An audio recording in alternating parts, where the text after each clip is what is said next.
Fuck it. Hello, Culture Matters podcast. Now we are going to put on the mask and be who we believe you need to believe we are. Here's a quote just for this episode. What is a founder? A founder is one who starts a business.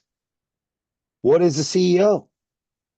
A chief executive officer maintains, runs, and grows a founded business. Not all CEOs are founders, but every founder is a CEO. Quote the CEO manual. Our guest today, the one and only Andrew Berman. Drum roll, please. Decided decided not to decide in the face of angst to meet 5 in the morning on a Sunday. What is free will? We both bogged on this show before hitting record, and neither of us wanted to be here.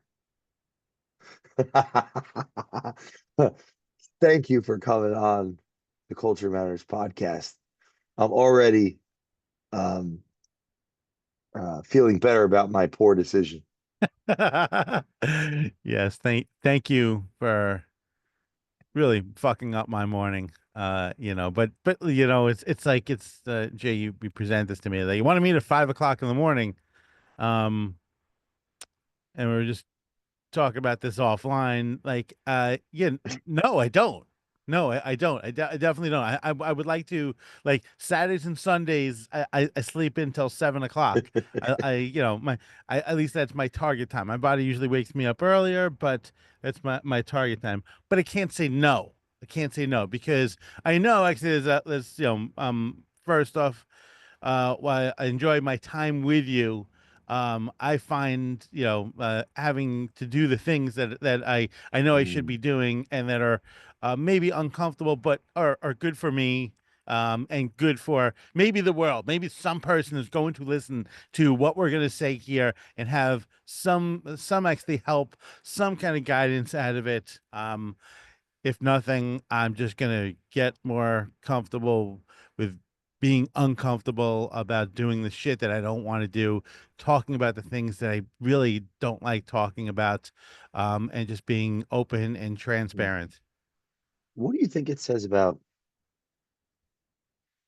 what accountability is? If so, like an hour before this, if I understand this correctly, you're you're wherever you are, maybe in the fetal position. It's cold. It's dark, and there's thoughts going through your head like this is if it's not the normal expectation, then it's like there's I don't want to do that, but a word track. Well, I made a commitment to myself. And another, I'm gonna do it now simultaneously in real time. An hour before this, I'm thinking the exact same thing, and I'm the one that brought it up. I don't want to do it, you know. But I just had like my third nightmare. I want to go Oh back my to, God, it's so I want to go horrible. back to battle. Yeah, it's like really, really interesting one too. Um, so like if circa an hour before this, we're both thinking the same thing, like going through the same battle, the same, but we ended up here. So like I drew this if can you see this on the R is responsibility on like the left and the right side. And in between the two R's, the two individuals, there's an A with a circle, accountability. Hmm. So Okay. like what is it about? What is this force? What is this force? It's like Star Wars. The force that brought us together is bigger than us. It's so interesting. Because if both parties are going through the same battle, yet because had we been able to speak to each other without you see I'm go like Oh, it's like bump I, heads like, hey dude, I don't want to fucking do this. oh yeah, totally. Listen, Like I'm glad we don't have, telekinesis. yeah, yeah, exactly. If there Because, was telekinesis yeah, it and is both doubts were doubting, then that would be the aligned truth. Like, let's both be losers. But because we're not telekinesis, there's this force that brought us together. And is that accountability? It's five way too early for this philosophical shit. 5 o'clock. I looked at my phone and say, please tell me you cancel. Please tell me you cancel. Fuck. Wow, that's amazing. It's uh, amazing. uh, It's but amazing. I remember thinking of that, like, yeah, if I move this, I'm gonna be less. And why fuck Andrew over when I have a 7 a.m. meeting anyway, right after? Like standard, weekly. Like, am I that self-centered? no, no, and I mean, Andrew's life means less than 45 more false non-REM minutes. The answer, by the way, to everybody is yes, absolutely. It's like that fight or flight survival, and then it brings. But so, Tigger, the yeah, dude, what does this say about accountability? What is accountability? I've been pursuing this for some time. What is accountability? It, because you hear, people hitting their hand on the desk. We need accountability. No, we don't. We need truth. okay. So what, If I don't keep my word to you, I'm out of when you, integrity. yeah, everything you're saying actually is There's a bullshit. misalignment between my commitment to you and my Yeah. actions. Integrity, my integrity is broken. Now, if I text you and say, "Hey," if either of us text each other and say, "Hey, you know what? I don't want to do it." That's a higher integrity than, "Hey, my cat just died," and because now you got to like go and if it's that extreme of a lie to get out of something, then you got to like go to Oh, lunch for oh, the next 4 years and make up stories about your cat oh and my how God. it's still dead. Or Uh, like you got to go buy a new cat and then you got to replace the old cat with the new cat, but you never really replace the cat because your cat never died. Like you have to call, oh, this is the new cat, but we're calling it the same name. yeah. And the And then worst it's part is you like, hate cats. well, in this scenario, there, like you did own a cat and I you know. okay.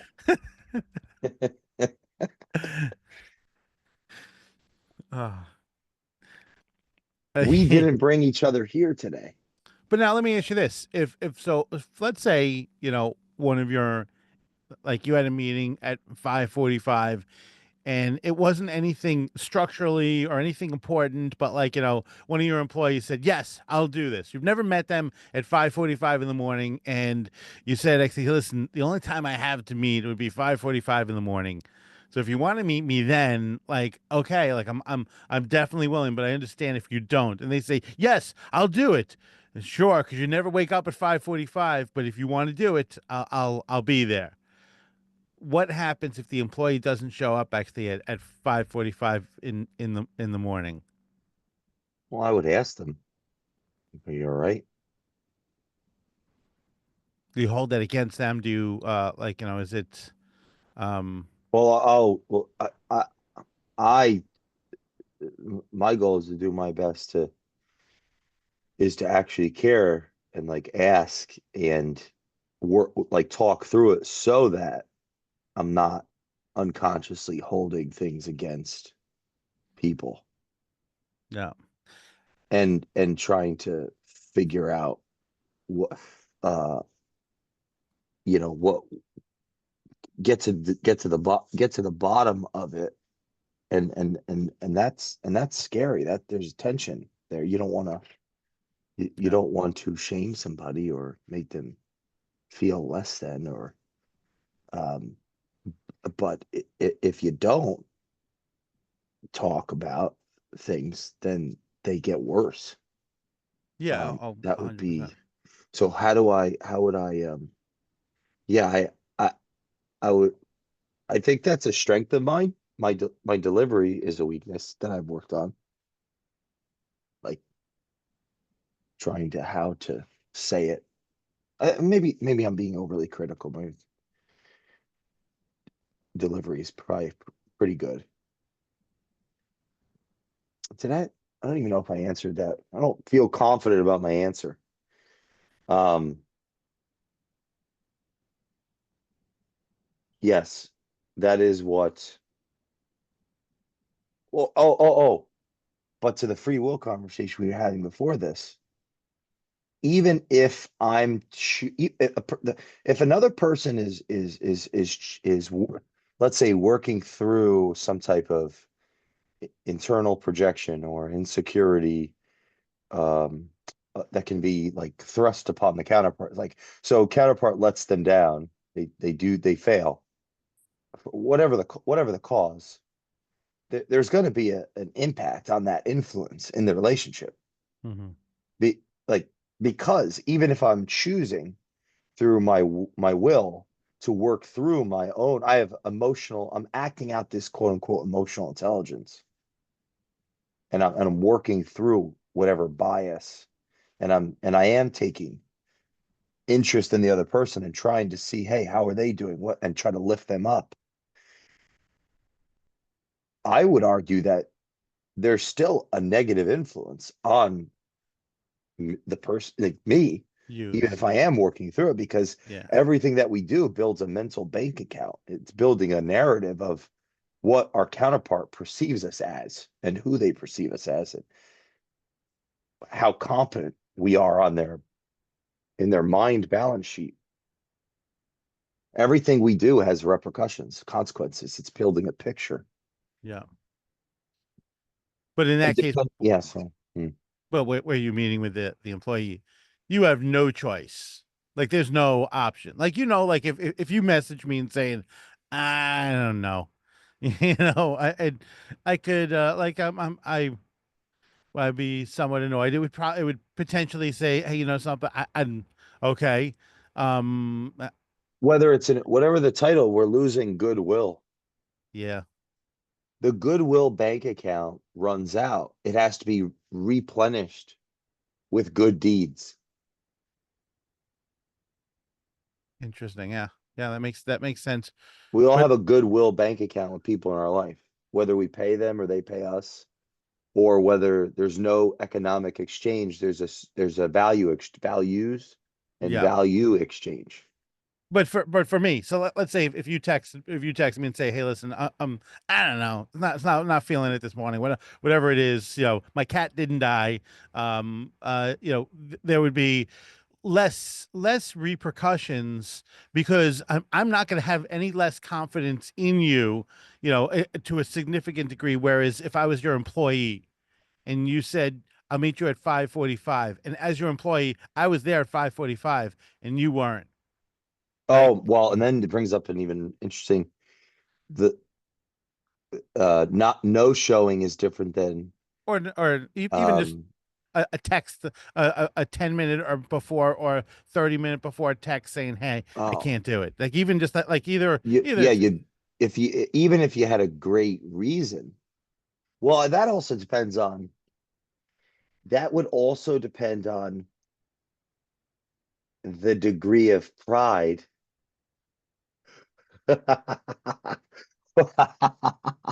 We're laughing to ourselves, but we did a show yesterday with Lucido, about pride.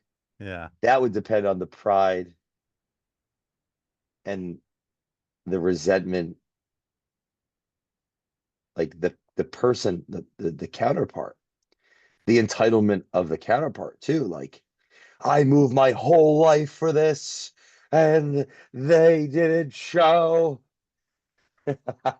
That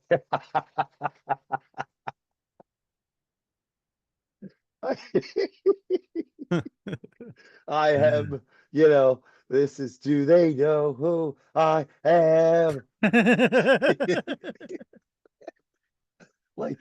Dude, people were, this is why it's so hard for people, but people, us, but to hire people, to fire people, to have relationships at work. This is why the CEO manual is even a thing, because it's not clear.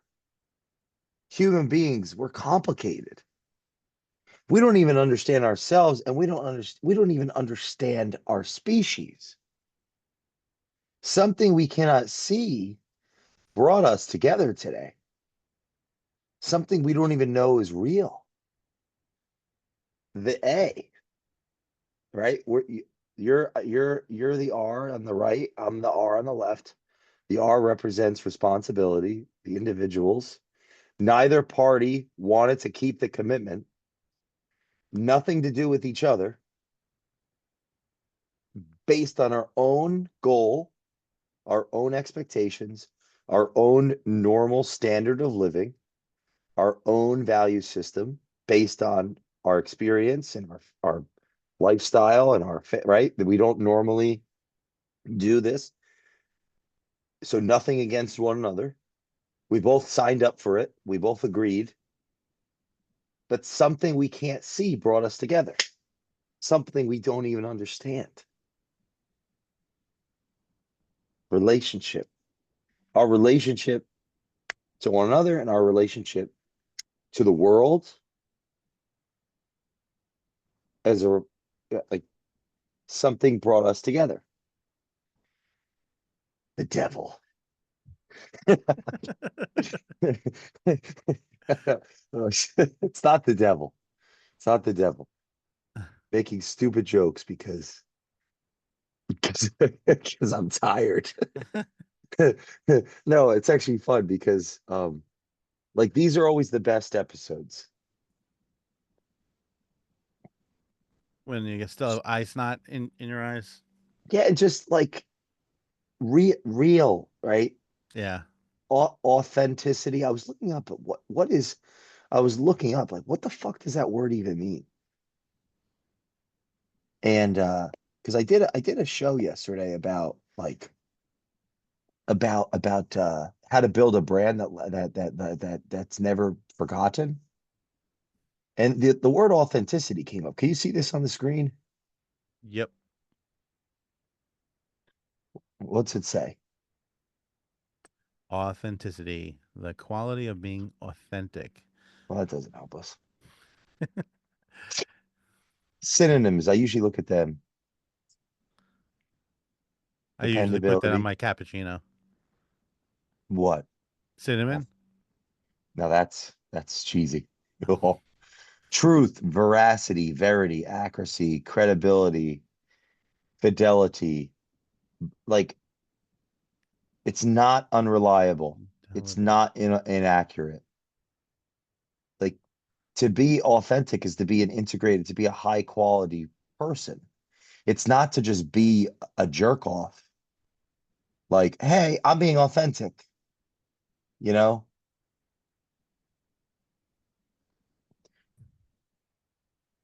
Like that example of my you might question the authenticity of your eccentric uncle's photo of a UFO. Oh, wait, let me pull that back up. Say that again. Oh, you're reading this. Yeah, it's whether you question if something is real or genuine. Like, it's like you see some of these influencers on flying on PJs that they're claiming to be their own, but actually that you know actually how the sausage is made from some inside information, and but you can feel it. You can feel sometimes actually when something is authentic or not. You know actually when your uncle sends you gives you this photo of a UFO, your eccentric uncle as this example, and um, See so the key meaning? genuine, Authenticity refers to the genuine and real nature of a brand or company, which resonates with consumers on a deeper level.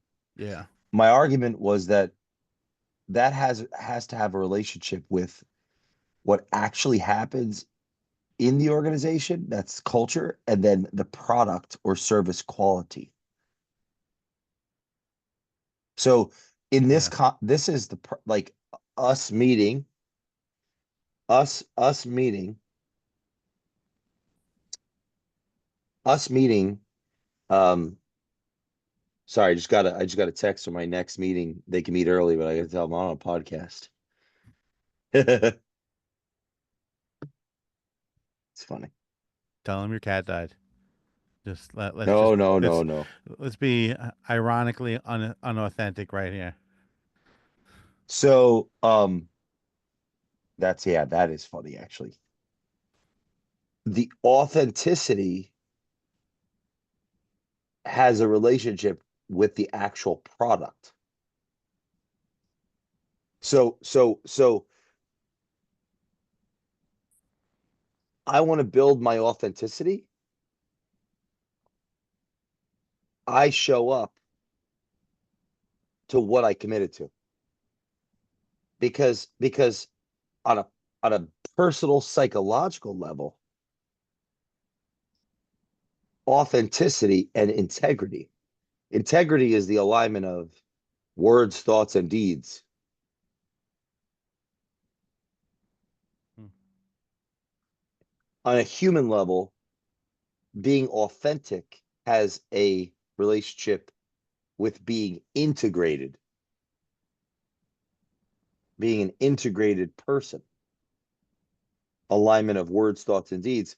But this is where it becomes even more like bonkers. Integrated words, thoughts, and deeds has a relationship with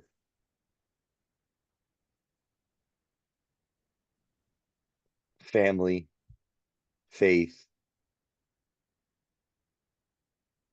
education, community, nation. Like, how participatory am I in the culture? How am I participating?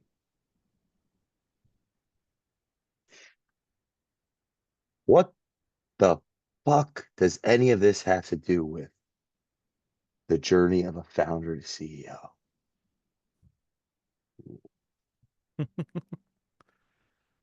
I have this paper here in front of me.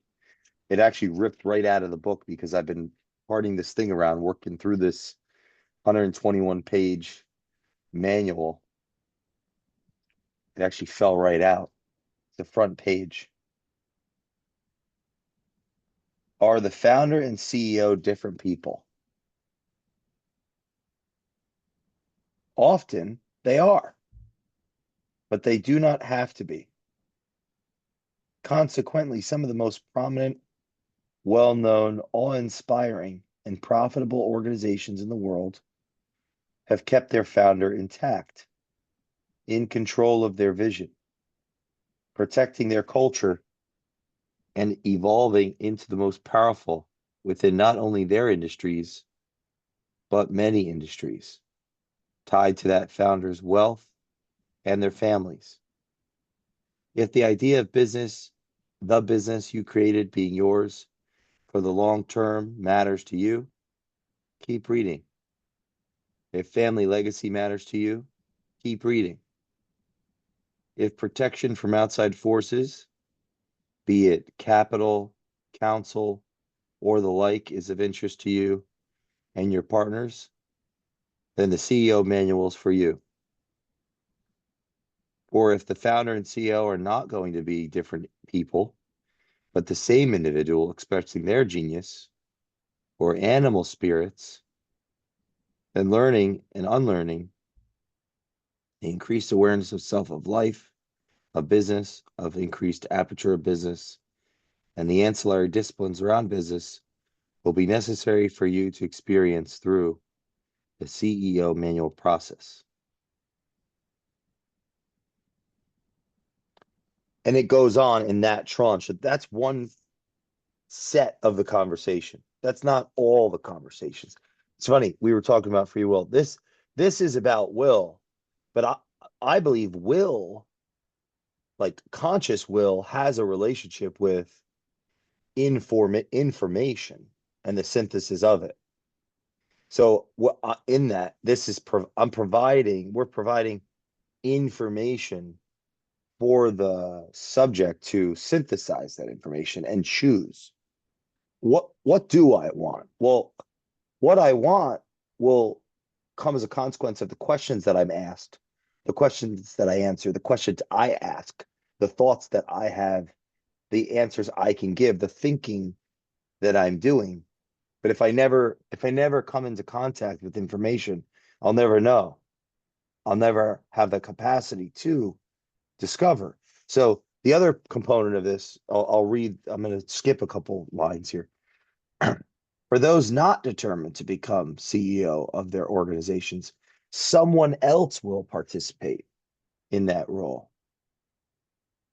There will be countless external parties vying for that seat. If it's private equity acquiring your idea or your business, then they will place someone in your seat. Once enough time has passed to ascertain both economic and psychological control of your organization. The latter is a result of keeping you involved long enough for the people under your leadership not to flee and to undermine their outside investment. The former protects costs and revenues until the latter time passes and the company can be stripped, changed, undermined, and idealistically improved, rehabbed, and have the value increased for the new ownership and shareholders. When done well, both shareholders and stakeholders win. But this does not always occur. This is not guaranteed, and in fact is rarer than the norm. Now that can sound pejorative. No, just like anything, the minority of anything is really most people fail and few make it. Uh, just if you're listening to this, be the few that succeed. And if you listen to the show all the time, but not too much, maybe you're less likely to fail. Um, and it goes on to actually list different examples of companies that still have a founder in place, that CEO chair, and others that,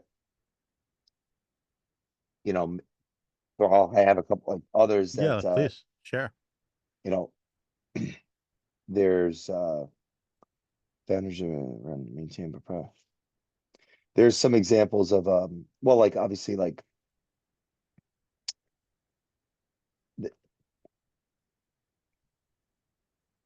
I have founders and CEOs of private companies, family run, maintain private companies, generationally run, like Wegmans. You may not have heard, founded in 1916, grocery, 53,000 employees. At the time of this, 12 billion in revenue. Colleen Wegman appears to be a generational heir and family member of the founder working in the business. Danny Wegman is chairman and his daughter, Colleen Wegman, CEO. So that was founded in 1916 and family No. still runs that. Um, I have a random private company here, Maynard's, founded by John Maynard Jr. He continues to run the business today, founded in 1962, 45,000 employees, top 40 largest companies as of this writing. And then there's a section of founders like Amancio Ortega still runs Zara. Um, Bernard Arnault, I mean, he's the well-known LVMH retail. I mean, he has a succession plan for his children. Obviously, Buffett, we know Buffett. Now, Buffett's not going to run Berkshire when he passes. His son, Howard Buffett's on the board of directors there, according to Buffett, to protect the culture. Like he knows what his father would want, but he's got non-family CEOs, Ajit Jain running the insurance branch and Greg Abel running the non-insurance as CEOs, and he's got a couple money managers in there. And then yeah, there's a whole list. Now, but the goal with the manual process is for someone in a position of authority, influence, and power to choose and choose wisely as opposed to it be chosen for them at a greater breadth. Here are some other founders no longer CEOs. Bezos, he stepped down in 2021. Bill Gates, he stepped down in 2000. Michael Bloomberg, um, Brad Jacobs, he's got RXO, GXO, XPO, and he's got three CEO. I mean, that's a newer move. Jobs is here. Larry Page in Google.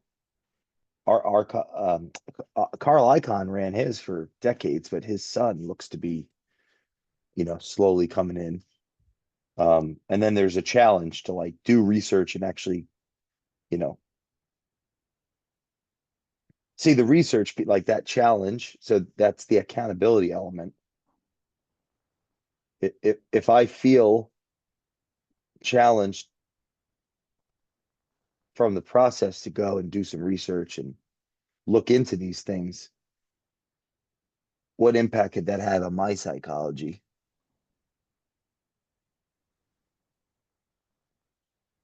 How can that influence me to think more broadly and at a deeper level? And that's a never ending, like I think about this all the time. What's the difference between, how about this thought? There are employees of much larger companies that are compensated and tasked with responsibilities and have much more broad and deeper life experiences than the chiefs of many companies, Yep. millions. Why? you know how does somebody go and have 45,000 employees and somebody have 400? They're living in two completely different paradigms. They think different things, they experience different things, they're around different people, they have different educations, different accumulation of wisdom.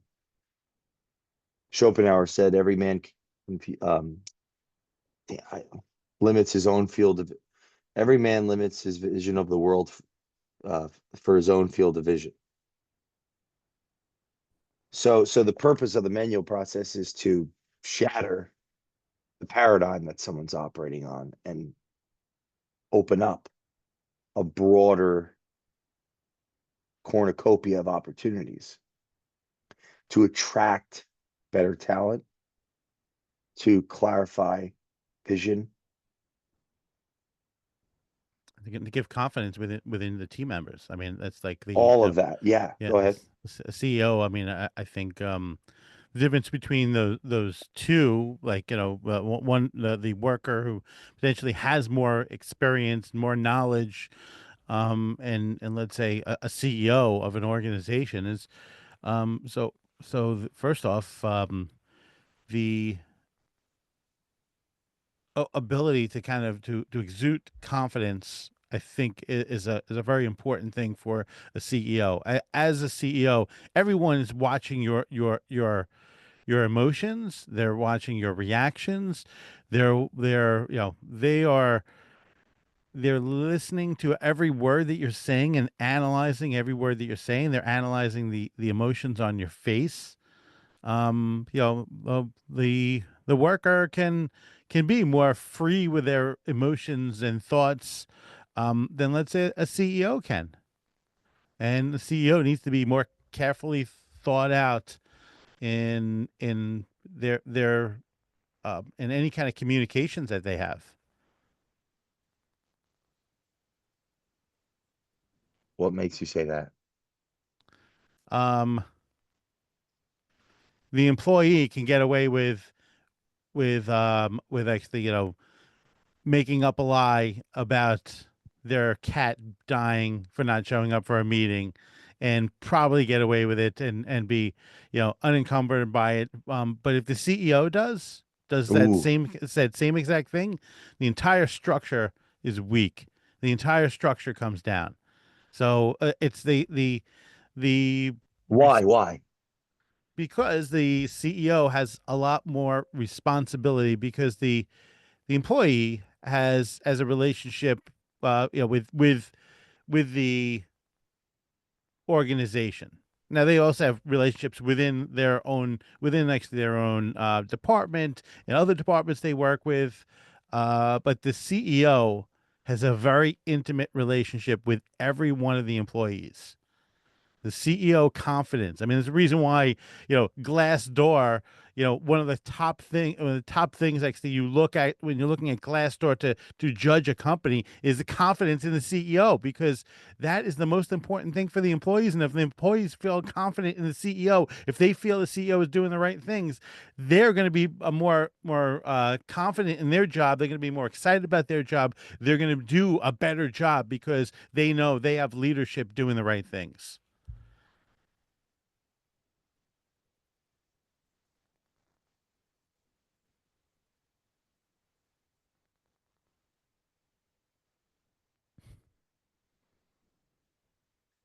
What are you thinking now?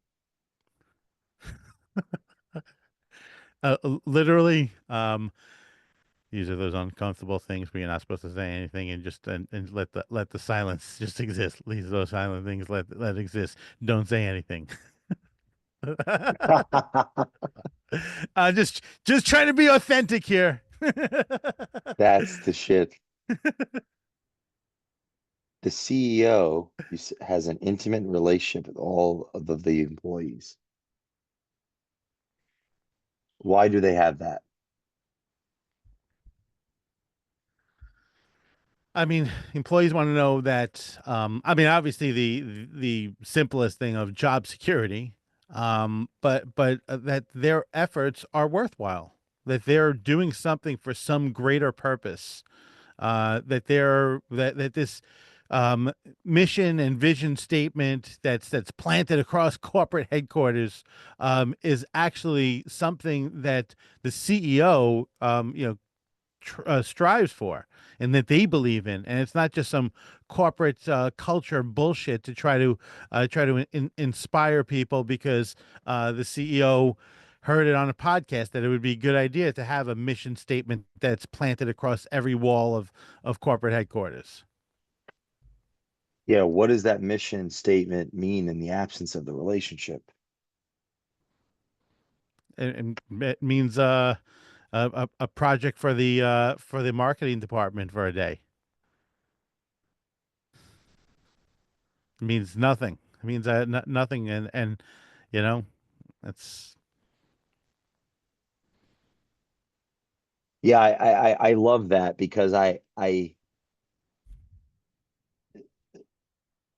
the process of attempting to, it's oftentimes as if the the pursuit of values and the pursuit of those words and those statements are are forms of are mechanisms of control more than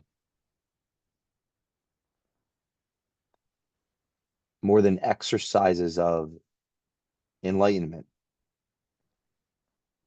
Like they're oftentimes other oriented versus self oriented. So self oriented would be like the management team gets together to figure out what they can embody and improve on. Like Epictetus said, don't teach your philosophy, embody it. Like even how they're facilitated, it's often the other like What's our ideal employee look like? That's not how we come up with the values.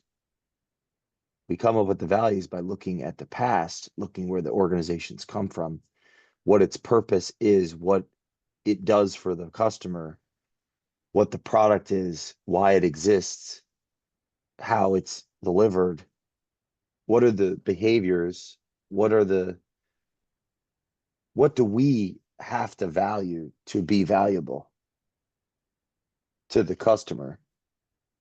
That reveals the that when the conversation that conversation reveals who we have to live up to.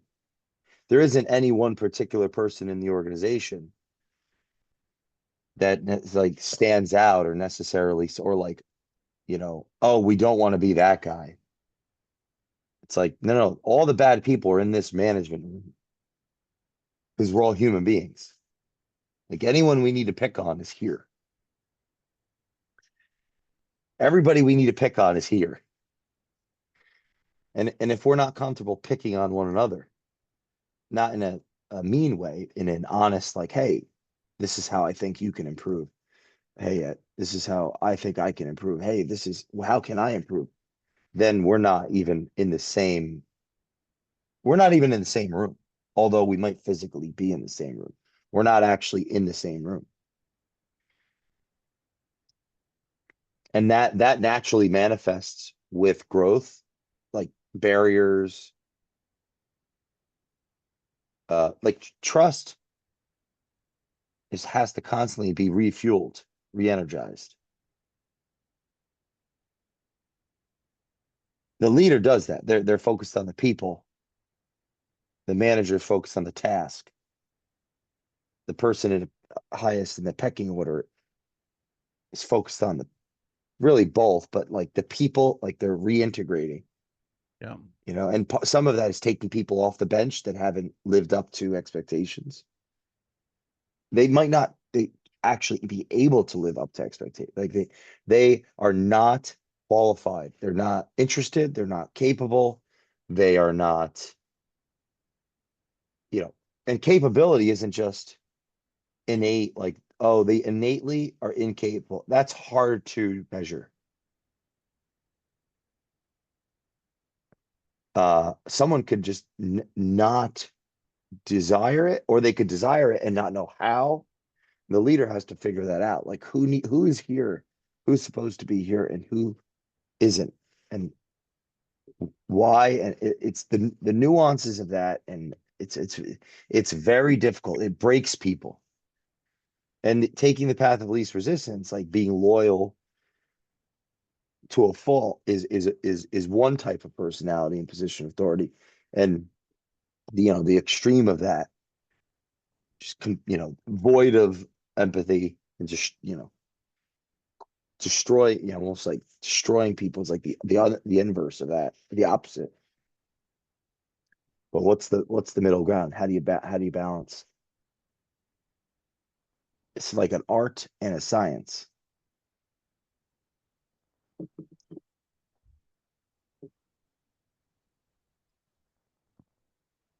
So, there's a concept I want to just bring up.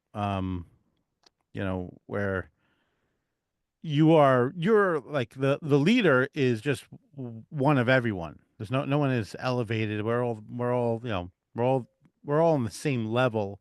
While but this is a concept in servant leadership that they talk about, primus inter pares. Primus inter pares. It's first among equals. I feel like like that's the Listen, what was it? say that again? So primus inter pares. I might be pronouncing it wrong. I've but I'm just coming to this concept in the servant leadership book, but it's basically first among equals. The idea is that we're not like we're not a dictator. We're not a um someone actually who says this is the way it is and you're just gonna follow because I tell you to follow.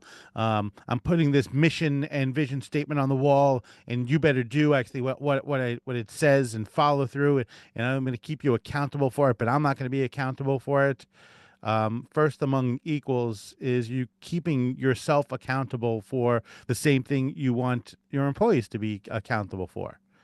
You know, Mm. it's your and you know and if you and going back to like our conversation about actually the employee that didn't show up at 5:45, you know, and if it is your job as a leader, you know, to make sure that they want to be there and to be inspired to be there. And if they don't want to, and they say they wanted to, and they don't show up, they don't have accountability because they didn't feel connected to the cause and the purpose and the reason why they should actually sacrifice. And now it would be different if they just said, "Hey, you know, listen." 5:45 does not work for me. That would be integrity. And if they're not comfortable saying that, the Yes. question becomes why? Is it how much of it is the company? How much of it is the leader? How much of it is their um, character or personality? And figuring that out and understanding those nuances is how to be best uh, bring the best out of the person in the situation is part of the territory of management. So to your point, so I would consider us, you know, equals. Like you know, like I don't look well, you know, it's unbelievable some of the things that you've done. But like, you know, we are equals. We are both human beings with the same capabilities and power to do amazing things in this world. Um, if I messaged you, you know, and said, "Yo, fuck it, man, I can't do it," 5:45, or originally I said, "Hey, listen." I don't I if I guess that was a better point. If originally when you said, "Hey, can you meet 5:45," I would feel confident in saying, "Jay, you know something? I have this going on," or "No, I need my sleep. I need my beauty sleep." I would feel okay doing that. If you are working for a CEO that says, "Hey, let's meet at 5:45," and you feel like you have to, that's not actually using this first among equals. Your CEO doesn't look at you as an equal as them. I use the first one equals is a spiritual decision, but we are not equal. The human beings do not actually live out in that way. The hierarchy will form no matter what. And the hierarchy is based on numerous factors. Um, whether it's a society that doesn't have capital or not, there's still going to be a like whether it's a caste system, there's always humans elevate one another based on their own insecurities and their own aspirations. And you know, so the concept um is has a tremendous amount of value to it. And it's that's a Judeo-Christian concept of, we are equal under God despite being unequal in nature. Like Yeah. if two people fight for a meal, one Yeah. walks away alive and one is dead. So Yeah.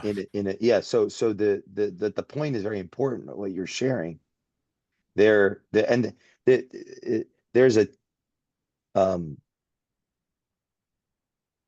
I will intentionally set very difficult meetings to see how to separate the wheat from the chaff in my life. So I would actually say, yeah, 100% that you, and the most successful people I know, like the ones that need to have and this is a testament to you and your journey and what you're accomplishing, I believe. The people that need to do this stuff least, right? They've already, they have the most reason to say, fuck that. Like, I'm going to sleep in. they're the easiest ones to meet with. So the people that need it least from a status standpoint, economic standpoint, everything, they're the easiest to push in that direction. The people that need it most, you know, they're the least reliable, the least like it's the paradox of failure and success. Yeah. Most successful people, they're the easiest, they're the one that, they'll meet at 3 a.m., they'll meet at 1 a.m., or they'll send the $300,000 check and not ask questions. The person that it's like $75 and they're sending a fucking a response to the invoice that's like a 7-page thesis, and they can't meet at 7 p.m. because they have to watch, or they got to do Wordle. I don't know. But I think that's important for our listeners. Yes, we I think it's a testament to the relationship that we've cultivated over time that um I like the concept of servant leader, like the treating people with dignity and respect. This goes back to what Lucido was teaching us yesterday about humility. Yeah. Being humble is like not making people feel inferior that already do, but making them feel comfortable and inspiring them to feel more self-secure and more capable of being who they want to be. And the tyrant that you're alluding to doesn't do that. They beat people down and beat them into submission. And those are weak leaders who are not serving the people. That's my interpretation of what you were bringing into our awareness around the servant leader. The Listen, if somebody has like tremendous amounts of power, we're going to treat them differently, whether we realize it or not, because we don't understand them. It's like they're a different species. It's up to them to remind us that, and to bring us into awareness that they're human. Like if Bill Gates jumped on this podcast right now, and we don't have his degree, and I got to go in 30 seconds. I don't want to be late to the. If Bill Gates jumped on this podcast right now, uh, that might not be a great because he's so controversial to people. If somebody I was about to say George Soros, that's like worse. If somebody, worth $50 billion that's could accomplish all these things we can't comprehend comes on the show, or if a great scientist, physicist jumps on the show that we don't comprehend, and we act like we're their equal, we're a narcissist, most likely, or some type of psychological disorder, Okay. All because right. Yeah. we Yeah. Yeah. haven't, we're supposed to like truly, like we're in two different paradigms. So we should be students and they should not be jerk offs. I think that's what you were trying to say. Like they I shouldn't come have. on and say, "Hey, by the way, I just solved, E equals MC squared. Now you're all my peasants Yeah. Yeah. Okay. Listen. and I need to be a better student." Yeah. I know we have like negative 30 seconds, so I'm not even gonna respond to that because We I know. didn't talk about what I wanted to talk about, but this is better anyway. You're the Well, man. If you're listening to this, go follow Andrew Berman. Share this with a friend that can't sleep and is about to buy some info products on the internet or late night television. And we will see you next time on the Culture Matters podcast.